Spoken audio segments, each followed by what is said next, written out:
Yeah, I'd like to share something on this topic which has been speaking to my heart for some time. तो मैं इस विषय के ऊपर आपसे बांटना चाहता हूँ जो मुझे कुछ समय से परमेश्वर मुझे मेरे हृदय से बात कर रहे थे। In this matters of faithfulness, it is very important that we remain faithful to man and then faithful to God. और ये जो विश्वास योग्य रहने वाली बात है, इसमें बहुत ज़रूरी है कि हम इंसानों के प्रति और परमेश्वर के प्रति विश्वास योग्य रहें। As I was reading this passage in Old Testament, 2 Samuel chapter 17, और पुराने नियम में मैं ये विषय पर पढ़ रहा था, दूसरा शमूएल का chapter 17. 17वें अध्याय का। There we read about this passage when King David was chased out by his son Absalom. तो वहां पर हम उस विषय के बारे में सुनते हैं जहां पे दाऊद राजा अपने बेटे अब्सलोम के द्वारा अब्सलोम उसका पीछे पड़ा हुआ था। Yeah, he was chastening out. He was chastening out King David, and there was one incident that happened. तो अब्सलोम दाऊद राजा के पीछे पड़ा हुआ था और वहां पे एक घटना हुई। Yeah, in verse 27 we read, I'll read this passage. Now when David had come to Mahanaim, Shobi the son of Nahash from Rabbah of the sons of Ammon, Mashir the son of Amil from Lo Debar, and Barzillai the Gileadite from Rogelim brought beds, basins, pottery, wheat, barley, flour, parched grain, beans, lentils, parched seeds, honey, curds, sheep, cheese of herd for David and for the people who were with him to eat. And for they said, the people are hungry and weary and thirsty in the wilderness. तो वहां पे जो वचन है वह ऐसा कहता है, दूसरा शमूएल 17 अध्याय का 27 से 29 तक। जब दाऊद महानैम में आया, तब अम्मोनियों के रब्बा के निवासी नाहाश का पुत्र शोबी और लोद बरवासी अम्मीएल का पुत्र माकीर और रोगलीम वासी गिलादी बिजली चारपाइयाँ, तसले, मिट्टी के बर्तन, गेहूं, जव, मैदा, लोबिया, मसूर, चबेना, मधु, मक्खन, भेड़, बकरियां और गाय के दही का फकीर दाऊद और उसके संगियों के खाने को यह सोचकर ले आए कि जंगल में वे लोग भूखे प्यासे और थके मांदे होंगे। Yeah, so many things this man Barzillai and his company had bought for David and his entire army when he was in the wilderness. No help, nothing, no at wit's end, and he was very hungry and tired and thirsty. This man bought something to feed not just David and his family, but the entire army. So many things he bought: cheese, parched seeds, barley, food, honey, curd, and those days so many kilometers one has to travel. तो यहाँ पर हम देखते हैं कि जब दाऊद और उसकी सेना जा रहे थे, तब बार्सिलोम ना, तो तब बार्सिलोम नामक जो व्यक्ति था, बार्जिलाई नामक जो व्यक्ति था, वह इतनी सारी वस्तुएं दाऊद के लिए और यहाँ तक कि उसकी सेना के लिए भी लेकर आए। और हम देखते हैं कि कितनी सारी चीजें थी वहां, मधु था, मक्खन था, भेड़, बकरियां, यह सब था। And I just read ahead who was this Barzillai. I read that in 2 Samuel, 2 Samuel chapter 19, we read more about this man called Barzillai in verse 31. 2 Samuel 19:31. Now Barzillai the Gileadite had come from Rogelim, and he went on to Jordan with the king to escort him over Jordan. Now Barzillai was very old, being 80 years old, and he had sustained the king while he stayed at Mahanaim. तो मैं आगे तक पढ़ रहा था कि ये जो बर्जिलय नामक जो व्यक्ति था, यह कौन था। तो यह मैं इसके विषय में पढ़ रहा था कि यह 80 वर्ष तक हो गया था और तब उसने दाऊद राजा को का सहयोग किया। Yeah, it says that further he was a very great man, old in age, around 80 years. A person like Brother Zach, if you can see, he's 80 years old. He was that old, and see the help that he was providing with the resources that he had to David. तो ये जो व्यक्ति था बर्जिलै, ये 80 वर्ष का होने के बावजूद भी उसने इतनी मदद की और उसने इतने सारे वस्तुओं से दाऊद राजा को मदद पहुंचाई. And later on we read how David, when he was well off, when he again set up his kingdom, how he honored Barzillai for his kind deed that he did when he was in need. तो बाद में हम पढ़ते हैं कि जो दाऊद राजा था, जब वापस उसके अपने राज्य में आया, तभी उसने बर्जिलै को कितना उसको एक अच्छा आदर का स्थान दिया. So I want to give due recognition to this person called Barzillai. He was like Melchizedek, of the order of Melchizedek to King David, just like Melchizedek came to Abraham and provided for David's need. This was like of that order. तो मैं यहाँ पर इस बर्जिलै नामक व्यक्ति को भी के बारे में मेरे मन में बहुत आदर है, और मैं यह उसी प्रकार था जैसे जो मल्कीजेदेक था, जो अब्राहम के लिए उसने काम किया था, वैसे ही इसी बर्जिलै नामक व्यक्ति ने दाऊद के लिए उसको सहयोग किया था. So he was faithful in little things. That's what challenges us. That's what challenges me, that we should be faithful in little things and every possible way try to help those who are in need. तो यह जो बर्जिलै था, यह छोटी छोटी बातों में विश्वास योग्य था. उसी प्रकार से हम भी हम भी वैसे ही होने चाहिए कि हम छोटी छोटी क्षेत्रों में दूसरों को मदद करने के लिए और उनके लिए विश्वास योग्य रहने के लिए हमारे मन में होना चाहिए. Yeah, even Brother Zach, when you go for an advice to him, he'll always say, be faithful in little things. और अगर हम भाई जैक के पास कुछ सुझाव के लिए जाएंगे, तो वो हमेशा हमें बोलेंगे कि छोटी छोटी बातों में विश्वास योग्य रहो. And I try my best to obey that wherever possible, whether in church matters or at home matters. Ask the Lord to help me do that. तो मैं हमेशा ऐसा कोशिश करता हूँ कि मैं इस बात को अपने जीवन पर लागू करूं, भले ही वो कलीसिया के छोटे के काम हो या तो हमारे घर के काम हो, छोटे छोटे बातों में विश्वास योग्य रहने. Amen. आमीन. Okay. ब्रदर मैथ्यू से आज हम सामर्थ्य वचन सुना. प्रभु की धन्यवाद हो इसके लिए. We thank God for the encouraging message that we heard from Brother Matthew. कभी कभी हम बड़े चीज करना चाहता है कलीसिया में या संसार में, ताकि लोग हमें पहचान करे या हमारा पहचान बने. Many a times we want to do big things in the world so that people recognize us. और हमारा एक आदम की जो स्वभाव होती है, लोग हमें पहचान करे, हमारा तारीफ करे, हमारा नाम को ऊंचा उठाए, इस तरह की स्वभाव हमारे अंदर अभी भी बसा रहता है. And the Adamic nature that we have inside of us, which wants us to seek the recognition of others, that keeps on coming.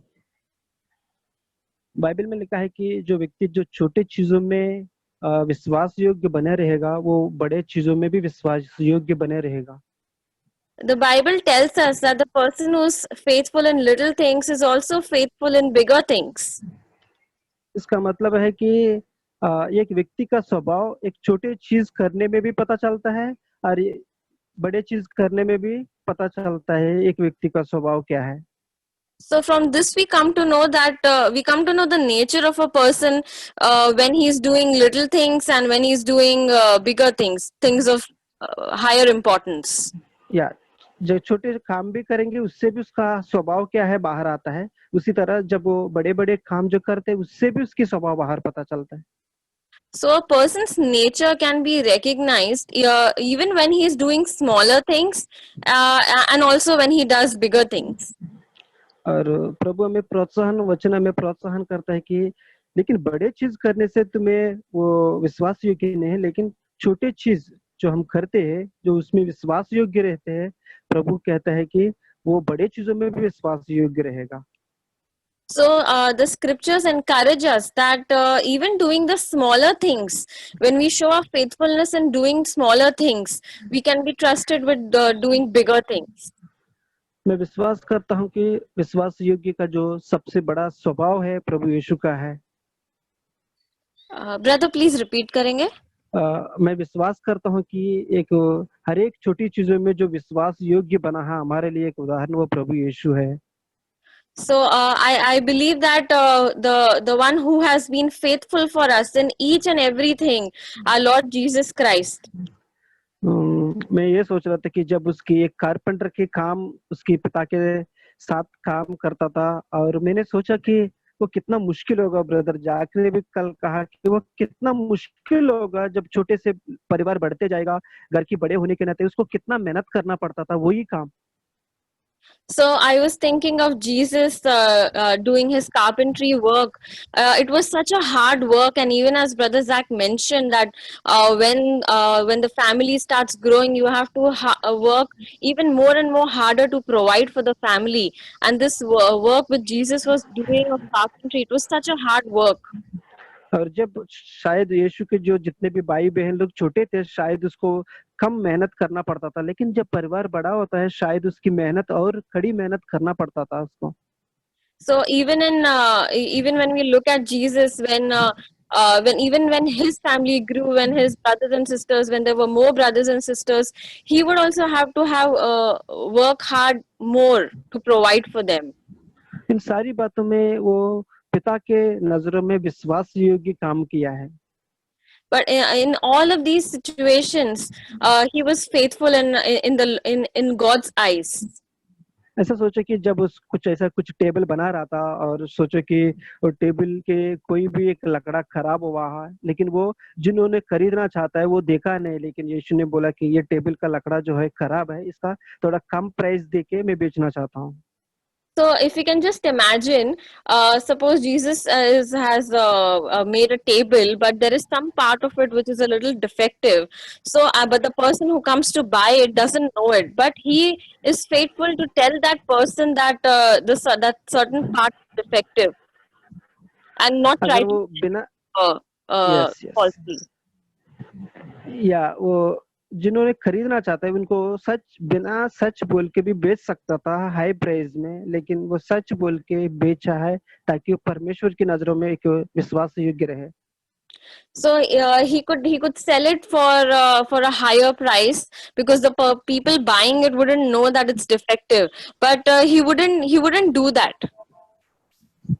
तो मैं सोचा कि यीशु अपनी परिवार में हर एक बातों में विश्वास योग्य रहा। So I was thinking that Jesus in his life was faithful in everything. और सोचो कि वो परमेश्वर की इतना सबसे बड़ा कार्य इसलिए कर पाया कि वो छोटी छोटी चीजों में वो विश्वास योग्य बना रहा। And Jesus could achieve such a big thing for God because he was faithful. Praise God. Praise the Lord.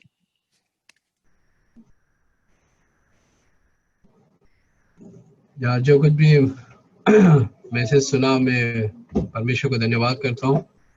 I thank God for the message that we heard this morning. जो विश्वास योग्य के बारे में हमने सीखा अभी। What we heard about faithfulness. और मैं देखा कि लास्ट वीक में मुझे 10 मास्क ब्रदर क्या लास्ट वीक में 10 मास्क जो मास्क पहनते। हाँ, so in the last week I was given 10 masks. So मेरा सर ने बोला कि मेरा काम तो हो गया था, बट फिर मैं सोचा मेरे को ये काम क्यों दिया, मुझे इच्छा नहीं था एक्चुअली करने के लिए वो mask banana.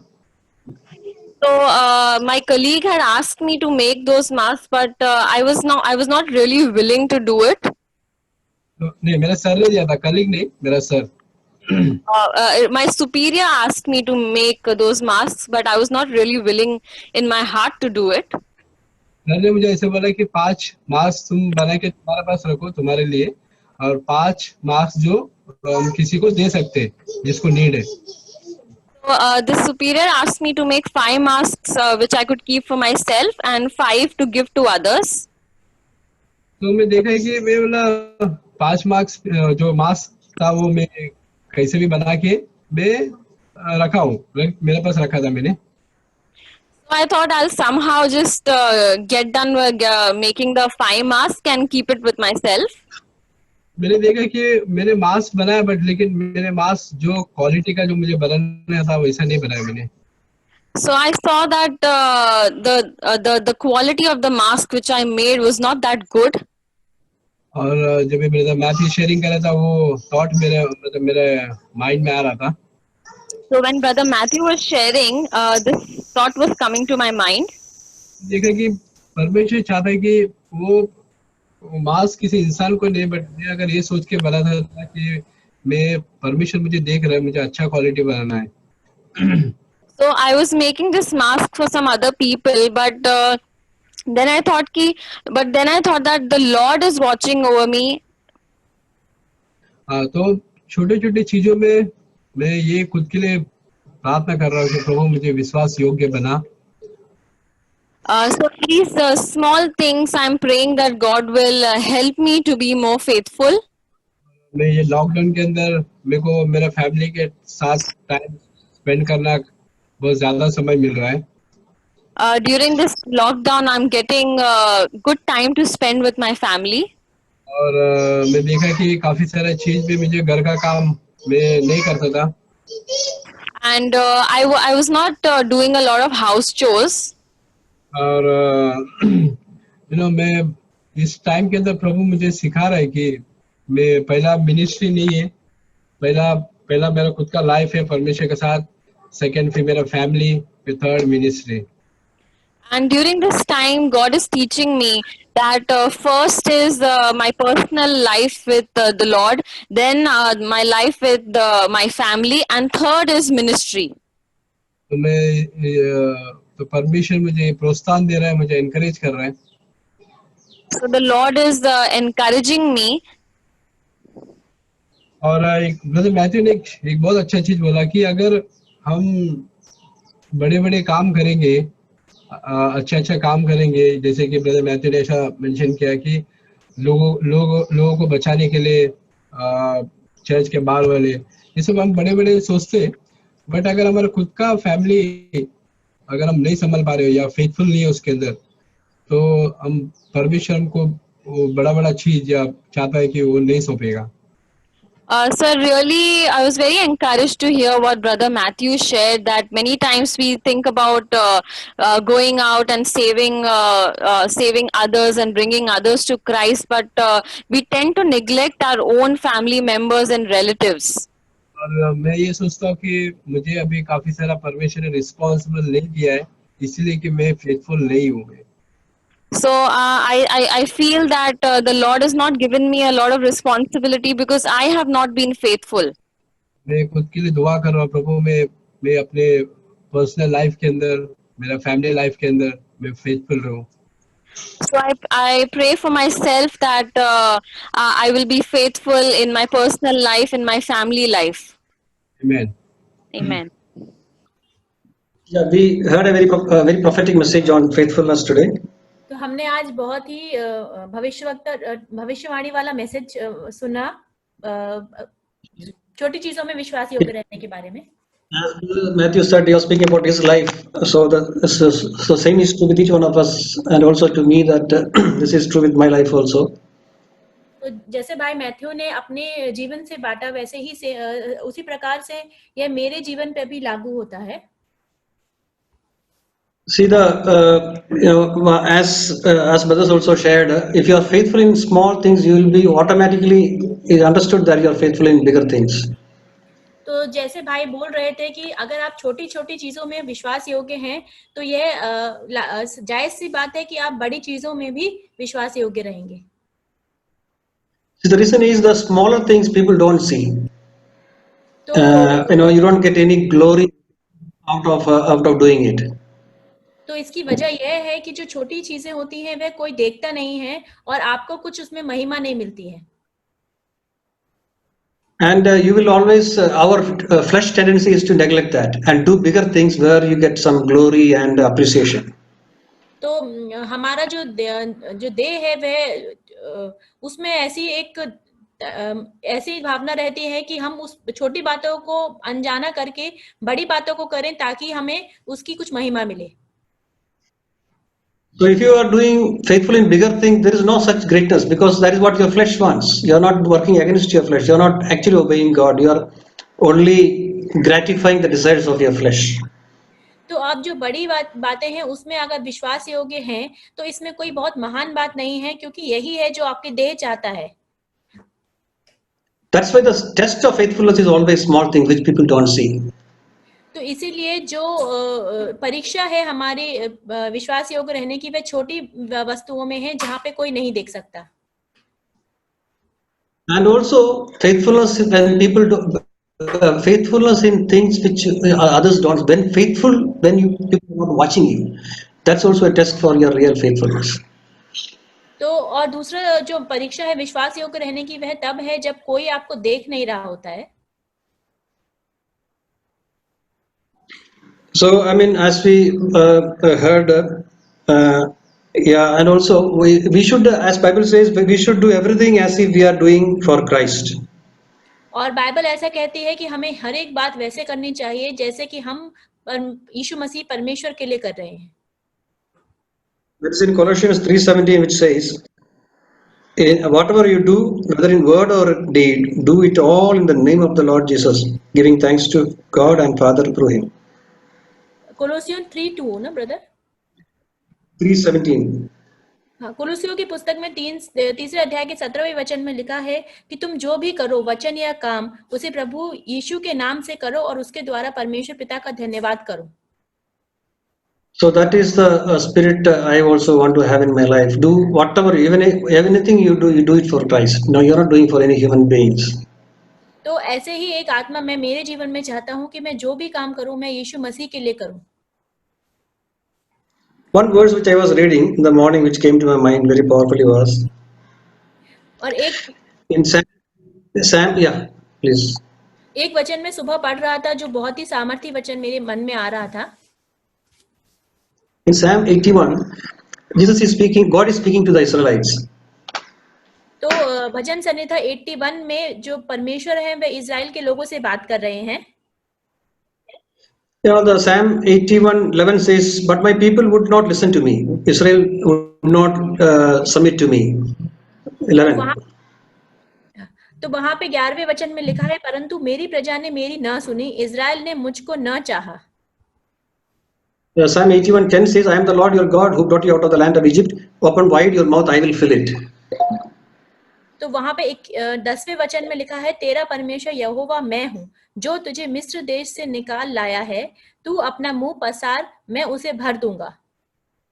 11th verse is, but my people would not listen to me. Israel would not submit to me.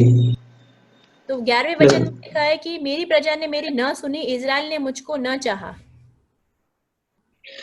You know, the 12th verse says that because of this I have given them over to stubborn hearts to follow their own devices. तो 12वें वचन में लिखा है, इसलिए मैंने उसको उसके मन के हट पर छोड़ दिया कि वह अपनी ही युक्तियों के अनुसार चले. The 13th verse, if my people would listen to me, if Israel would follow my ways, how quickly I would subdue their enemies and turn my hand against their foes.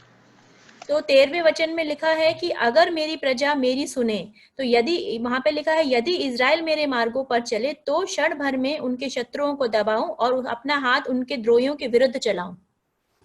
The morning I was feeling that God is pleading with me that, you know, I have done so much miracles in the life of Israel, but they are not listening. They are so stubborn. They are not listening to me. तो मैं सुबह के वक्त में ऐसा सोच रहा था कि परमेश्वर मेरे आगे मुझसे आग्रह कर रहा है कि मैंने इजराइल के लिए इतना कुछ किया मगर वह मेरी नहीं सुनते. God is desiring, you know, if my people would submit to me, you know, He is desiring that if my people would submit to me.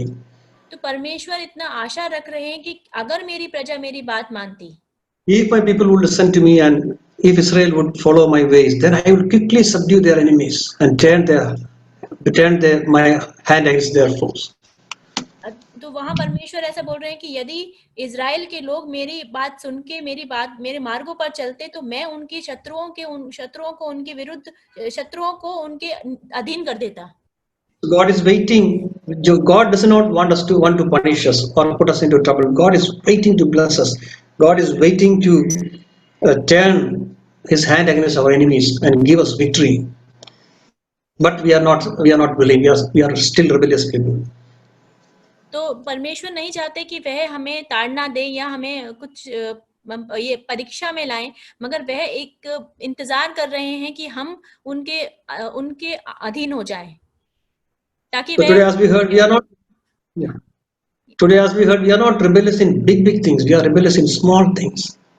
तो हमने आज सुना कि हम विद्रोही बड़ी बड़ी बातों में नहीं होते, हम विद्रोही होते हैं छोटी छोटी बातों में. So let us take it seriously. I want to take it seriously that turn submit to God and turn our hearts to God fully, even in small things when nobody is watching us, when there's no glamour or glory in what we do, so that God is waiting to bless us, so that God can bless us happily, joyfully. तो आइए हम अपने आप को इन छोटी छोटी चीजों में विश्वास योग्य होने के लिए कोशिश करें, ताकि परमेश्वर जो हमें आशीषित करने के लिए रुका हुआ है वह हमें आशीष करे. प्रभु का धन्यवाद करता हूँ जो कुछ भी आज हमने प्रभु से सुना है. I thank God for what we have heard today. जैसे मैथ्यू ब्रदर ने कहा, परमेश्वर ने पौलुस को विश्वास योग्य समझकर अपनी सेवकाई में बुलाया. So as Brother Matthew mentioned that God considered Apostle Paul faithful and that's why he called him to service. तो हमारा ये विश्वास होना चाहिए कि प्रभु ने हमें भी कहीं ना कहीं विश्वास योग्य समझकर ही अपने उपस्थिति में हमको भी बुलाया ताकि हम उसके साथ चल सके. So even we should have faith that God has also called us into some work for him and walk in him. पुराने नियम में परमेश्वर ने जब शाऊल को अभिषेक किया था, we read in the Old Testament that when God had anointed King Saul, तब शाऊल को कोई ज्यादा जानता नहीं था, लेकिन जब परमेश्वर ने उसे अभिषेक किया तो बाइबल कहती है उसके पहला शमूएल अध्याय 14 में. So before his anointment, nobody knew Saul, but he was recognized once God anointed him as king. तो उसके पहला शमूएल 14 के 47 में लिखा है, तब शाऊल के इजराइल के राज्य के सिर हो गया और तब उसने मोआबी, अमोनी, एमोदी और पलिश्तियों अपने चारों ओर के सब शत्रुओं को लड़कर हरा दिया. Brother, 1 Samuel कौन सा chapter? 47. So we read in 1 Samuel chapter 14 and verse 44. 47. Now when Saul, 47, right? Yeah. Now when Saul had taken the kingdom over Israel, he fought against all his enemies on every side, against Moab, the sons of Ammon, Edom, the kings of Zobah, and the Philistines, and wherever he turned, he inflicted punishment. तो जब तक वो परमेश्वर की आज्ञा का पालन करता रहा, वहां पर आगे लिखा है, और जहां जहां वो जाता था वो जय पाता था. So as long as Saul obeyed the Lord, he got victory, and we also read in the verse that it says that wherever he turned, he inflicted punishment. तो वो जहाँ कहीं जाता था उसको परमेश्वर जय देता था. So wherever he went, wherever King Saul went, God gave him victory. लेकिन उसके 15वें अध्याय के अपन तीसरे वचन में देखते हैं, जब परमेश्वर ने अमेलिकों को मारने के लिए कहा, वहां पर किया परमेश्वर कहता है कि उनके भेड़ बकरियां, गाय बैल, स्त्रियां, किसी पर भी तू कोमलता मत दिखाना, सबको नष्ट कर देना. But we read in 1 Samuel chapter 15, which was, brother? 3. 15. Just a second. Sister ऐसे ट्रांसलेट करो, आप चलेगा. Okay.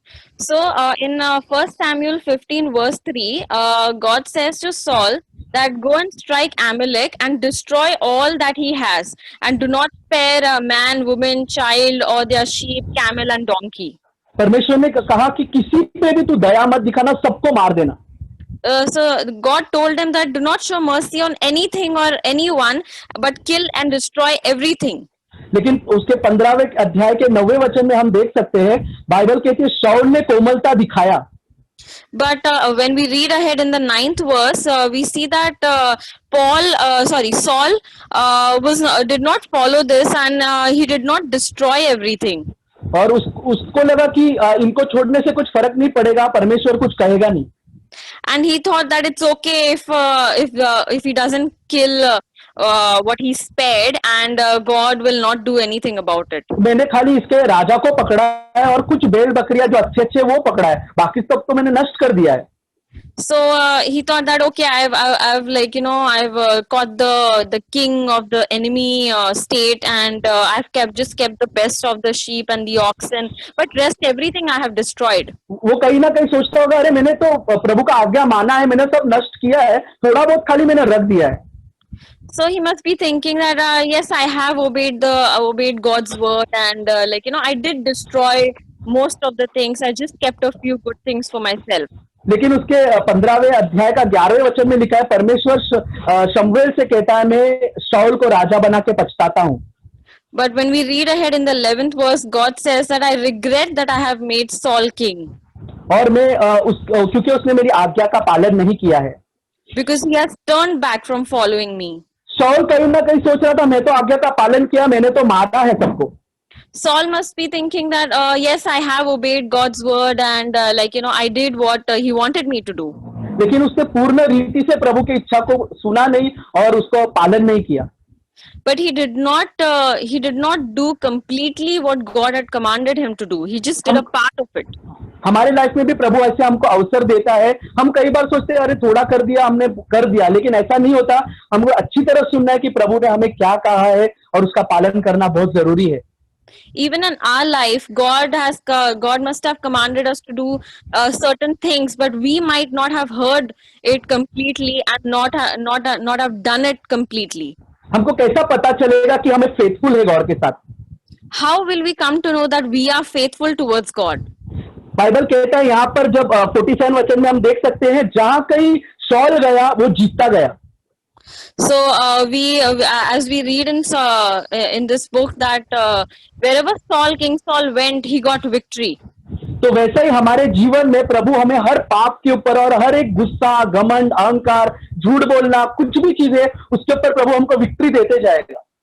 So same in our life, God will give us victory over the various sins like anger and irritation and all the other sins in our life. God will give us victory. प्रभु हमको नम्र बनाएगा और कोई पाप हम पर प्रभुता नहीं कर पाएगी. God will make us humble, and no sin will have dominion over us. इससे हम जान सकेंगे कि हम प्रभु के साथ विश्वास योग्य रीति से चल पा रहे हैं. And it is this through which we will come to know that we are walking faithfully with God. लेकिन अगर हमारा स्वभाव उल्टा हो जाएगा, हम गुस्सा करने लगे, घमंड करने लगे और कुछ चीज की बड़ाई करने लगे, दैट मीन्स कुछ ना कुछ हमारे अंदर वो चीज दिख रहा है कि हमको पता चले कि we are not faithful to God. But on the contrary, if we are getting angry, if we are proud, and we have all these other sins, that will go to show that we are not faithful towards God. जब शमूएल ने ये बातें शाऊल को कहा कि प्रभु ने पछता रहा है तुझे राजा बना के, वहां पर लिखा है उसके 15वें अध्याय के 10वें वचन में, तब शाऊल क्रोध से भड़क गया. So when Samuel told Saul how the Lord regrets having made Saul the king, Saul was very angry to hear this. तो देखो यहाँ पर एक स्वभाव दिख रहा है कि मतलब उसका जो पहला उसको विक्ट्री मिल रहा था वो अभी खोने लगा और उसको भड़कने लगा, गुस्सा आने लगा, और वो बाइबल कहता है दाऊद के पीछे भी पड़ गया था मारने के लिए, और वो धीरे धीरे कर परमेश्वर ने उसको पूरा बाद में उसके जीवन में बहुत हार देखने मिला उसे. So from this we see his downfall happening, how he first started getting angry, and then he got so bitter that even he went after David's life, and we see the continuous downfall in Saul's life, and this is like a defeat in his life. और आखिरी में हम देख सकते हैं कि परमेश्वर ने उसके अंदर दुष्ट आत्मा भी भेज दी. And later we read that the Lord even sent an evil spirit in him. किसने भेजा? परमेश्वर ने भेजा. And this was sent by God. तो ये चीज हमको बताता है कि हम विश्वास योग्य प्रभु के साथ है या नहीं. So these things tell us whether we are faithful towards God. इसलिए बाइबल कहता है कि खुद को जांच कर परखो कि तुम विश्वास में हो क्या नहीं.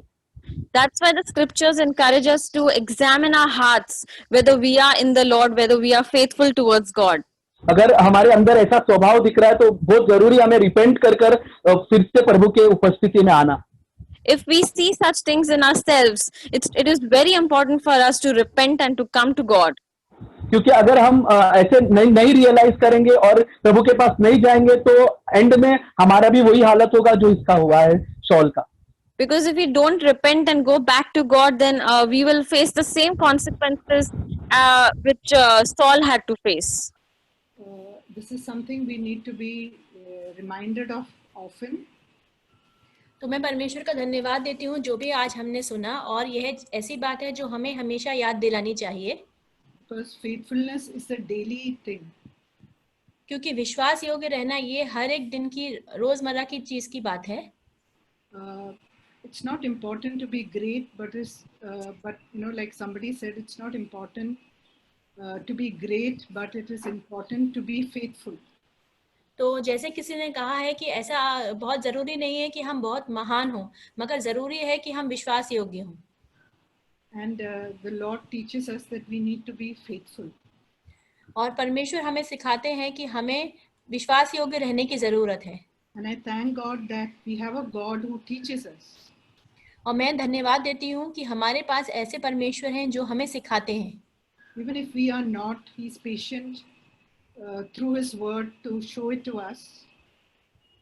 तो यहाँ तक कि अगर हम विश्वास योग्य नहीं हैं, फिर भी वह इतना धीरज वाले हैं कि वह हमें अपने वचन से सिखाते हैं.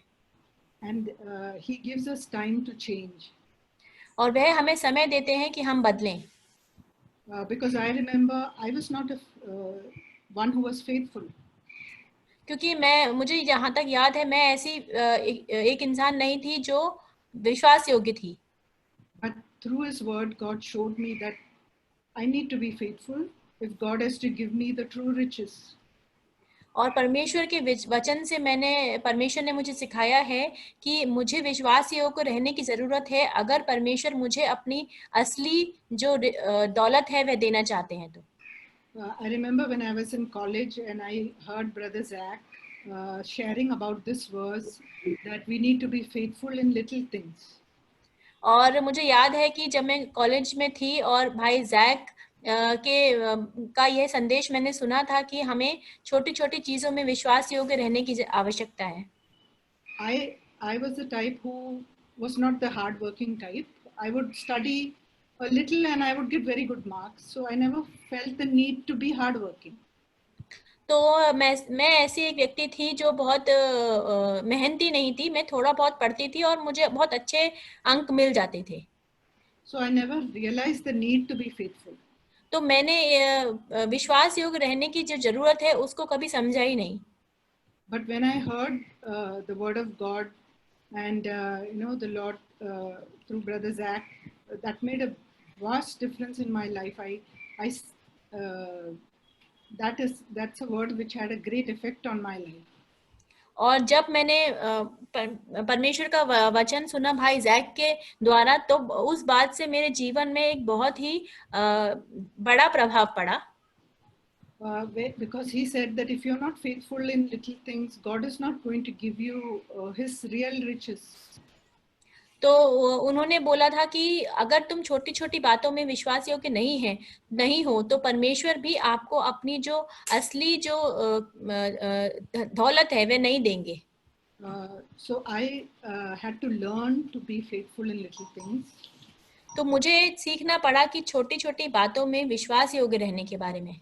And a thing that I read, you know, it's something which a very great writer had written. तो मैंने एक बात पढ़ी जो एक बहुत महान लेखक थे, उन्होंने लिखी थी. He says that the moment you stop learning, you start decaying. तो उस लेखक ने लिखा है कि जिस समय आप सीखना बंद कर देते हैं उस समय आप सड़ना शुरू कर देते हैं. So you know, it was a worldly person who said that. तो यह एक सांसारिक व्यक्ति था जिसने यह बात बोली थी. But it was like a lesson to me that I need to be willing to learn till the end of my life. लेकिन यह बात मेरे लिए एक बहुत सीखने वाली बात थी, क्योंकि मुझे अपने जीवन के अंत तक कुछ सीखना है। Because I have seen people who are not willing to change because they feel that they know everything, so they don't want to learn and change. क्योंकि मैंने ऐसे लोगों को देखा है जो बदलना ही नहीं चाहते, उनको ऐसा लगता है कि वह सही है और वह सीखना भी नहीं चाहते, So they don't change. इसलिए वे बदलते भी नहीं हैं। But thank God that even Jesus said, "Come and learn of me." मैं For I am परमेश्वर meek and lowly in heart.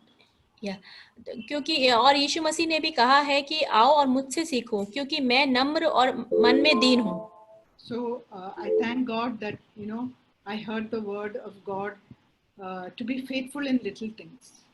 तो परमेश्वर का धन्यवाद हो कि मैंने परमेश्वर के उस वचन को पढ़ा और समझा कि हमें विश्वास योग्य रहना है छोटी छोटी बातों में। Then people may not see it, but we have to learn to be faithful. और ऐसा भी होगा कि तब लोग हमें नहीं देख पाएंगे, मगर हमें सीखना है विश्वास योग्य रहने के बारे में। Maybe it's at home, maybe it's in dealing with our children. वह घर पे भी हो सकता है या अपने बच्चों के विषय में भी हो सकता है। In everything, the Lord will teach us to be faithful. और हर एक बात में परमेश्वर हमें सिखाते हैं कि हमें विश्वास योग्य कैसे रहना है। And one thing that I was very much encouraged is a brother in college. He was sharing with us that how when God makes the flowers of the grass, which are to be trampled under your feet, even those flowers are made so beautifully. तो मैं बहुत प्रोत्साहित हुई थी जब एक भाई से मैंने एक वचन सुना था, जब वो बता रहे थे कि जो एक घास का फूल होता है जो हमारे पैरों के नीचे कुचला जाता है, उस फूल को भी परमेश्वर कितनी सुंदरता से रचते हैं। There's so much of symmetry and beauty in it. कितना उसमें खूबसूरती है और कितना उसमें एक सराहने वाली बात है। So whatever God does, He does a good work. और जो भी परमेश्वर करते हैं वह एक अच्छा काम करते हैं। I think it's in Titus where it says that adorn the doctrine of the Lord in such a way that others will see you and will appreciate you. तो तीतुस की पुस्तक में ऐसा लिखा है कि परमेश्वर की जो आज्ञाएं हैं उनको ऐसे आप चाहो और उनको अमल करो कि दूसरे लोग आपको देखें और आपसे सीखें। So may the Lord teach us to be faithful. और परमेश्वर हमारी सहायता करें कि हम विश्वास योग्य रहें। About faithfulness. Faithfulness only will come with obedience first. तो जैसे हम विश्वास योग्य होने के बारे में सुन रहे थे, तो वह तभी आएगा जब हम आज्ञाओं को मानेंगे, आज्ञाकारी होंगे। So I won't read any scriptures because I don't need scriptures for this. Brother, can you repeat? I won't read any scriptures because I don't need scriptures for this. तो मैं कुछ अभी वचन में से नहीं पढ़ूंगा। Two simple things I will say. तो मैं कुछ साधारण सी बात कहूंगा। What Jesus did, being faithful and obedience. तो क्या यीशु मसीह विश्वास योग्य और आज्ञाकारी थे? Because faithfulness and obedience goes together. If you lose one, you are zero then. तो क्योंकि विश्वास योग्य रहना और आज्ञाकारी होना यह दोनों साथ साथ चलते हैं। अगर आप एक के बारे में गिर जाते हैं तो आप दूसरे को भी खो देते हैं। Example. उदाहरण के तौर पर Jesus came down as a servant in spite of being a king. यीशु मसीह इस दुनिया में एक सेवक हो बनकर आए यहाँ, तब भी जबकि वह राजा थे। He was so faithful and obedient to the Father. वह इतने विश्वास योग्य और आज्ञाकारी थे अपने पिता की ओर। He even washed the disciples' feet. कि उसने अपने चेलों के भी पैरों को धोया। How small is that actually? और वह जो काम है वह कितना छोटा है, Or how big it is? या वह कितना बड़ा है। It's a question to all of us. वो एक प्रश्न है हम सभी के लिए. ये हमारे And second, he was so faithful and obedient that he endorsed the cross for our sin. और दूसरी बात यह है कि वह इतने आज्ञाकारी थे और इतने विश्वास योग्य थे कि उन्होंने हमारे लिए अपने क्रूस को सहन किया. So how big and how small is the endurance of the cross that Jesus took for us?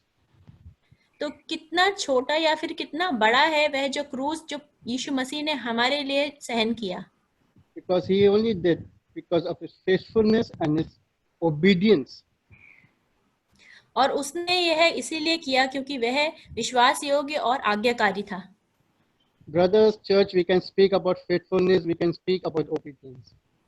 और भाइयों बहनों, हम लोग विश्वास योग्य होने के बारे में और आज्ञाकारी होने के बारे में सुन सकते हैं. We can read big scriptures about it. और हम वचन भी पढ़ सकते हैं उसके बारे में. But it all depends how you act on it. मगर यह सिर्फ निर्भर करता है कि आप उसके ऊपर कैसे अमल कर रहे हैं. A simple thing I will say. एक छोटी सी A बात church, a church has given us that a time limit for everything. तो मैं छोटी बात यह है कि हमारी कलीसिया ने हमें एक समय का एक लिमिट दिया है हर एक चीज के लिए. That's why I say it all starts with us first. इसीलिए मैं बोलता हूँ कि हर एक बात हमसे शुरू होती है. Are we obedient? Are we faithful to the word that the church has said to obey the time limit, or we cross it in spite of it? तो क्या हम आज्ञाकारी हैं और हम विश्वास योग्य हैं उस समय सीमा के लिए जो हमारी कलीसिया ने हमें दी है, हम उसका पालन करते हैं या हम उसको तोड़ देते हैं. That's why I say church is all upon the act of us. तो इसीलिए मैं बोलता हूँ कि यह उस पर निर्भर करता है कि हम कैसे उसको अमल कर रहे हैं. Look at Jesus. यीशु मसीह की ओर देखिए. He washed the disciples' feet. उसने अपने चेलों के भी पैरों को धोया. He endorsed the cross for our sins. और उसने उस क्रूस को सहन किया हमारे लिए. Being faithful and obedient to our Father. उसने अपने पिता के लिए वह आज्ञाकारी था और विश्वास योग्य था. Now, how obedient and faithful we are is a question mark to all of us. तो यह एक प्रश्न है हमारे लिए कि हम कितने विश्वास योग्य और आज्ञाकारी हैं. Amen. आमीन.